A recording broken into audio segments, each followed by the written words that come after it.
गुजरात के वडोदरा शहर में जहां सफाई और साफ पानी की बड़ी बड़ी बातें होती हैं, वहीं इन बातों पर सवाल उठाती कुछ तस्वीरें सामने आई हैं। वडोदरा के अटलादरा इलाके में पानी की पाइपलाइन में बड़ा रिसाव सामने आया है। अटलादरा पानी की टंकी के पास पाइपलाइन फटने से पानी की भारी बर्बादी हो रही है। कांग्रेस के वार्ड नंबर 12 के वार्ड अध्यक्ष राकेश ठाकुर ने बताया कि पानी जमीन से बाहर फव्वारे की तरह निकलता दिखाई दे रहा है। इस रिसाव के चलते आसपास कचरे के ढेर में पानी भर गया है, जिससे गंदगी का साम्राज्य फैलने का खतरा मंडरा रहा है। चिंता की बात यह है कि पास ही पानी की टंकी और संप मौजूद है। अगर गंदा पानी इनमें चला गया तो लोगों के गंभीर रूप से बीमार पड़ने की आशंका बढ़ जाएगी। अटलादरा पानी टाकी છે ત્યાં એક બાજુ ગંદકી છે ને એક બાજુ પાણી ભરાય છે એની વચ્ચે ખાલી રોડનો ડિસ્ટન્સ છે અહીંયાના જે કિનારો છે ઉડીને પાણી ટાંકીમાં પડે પાણી ટાંકીની અંદર જે પેલા ખુલ્લામાં લોકો પાણી ભરે છે એટલે લોકો ઘરે બીમારી લઈને જાય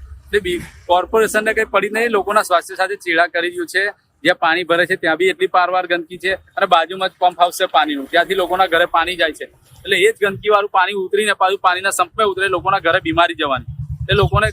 બીમારીના દવાખાના ચાલવાના જ છે એટલા માટે કોર્પોરેશને કહ્યું તમે વહેલી તકે આવીને અહીંયા સાફ સફાઈ કરીને લોકોના સ્વાસ્થ્ય સાથે જે ચેડા કરી રહ્યા છે એમાંથી લોકોને દૂર કરો અને આ ગંદકીમાંથી એક ડબ્બુ મેલો જે લોકો કચરો જ્યાં ત્યાં નાખી જાય છે એટલે ડબ્બામાં કચરો નાખે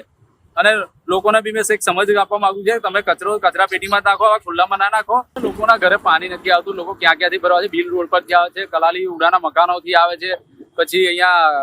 પાછળ અટલાદરા સોસાયટી છે ત્યાંથી આવે છે પાણી ભરવા અહીંયા આવે છે લોકો પાણી ચોખ્ખું નહીં મળતું એટલા માટે અહીંયા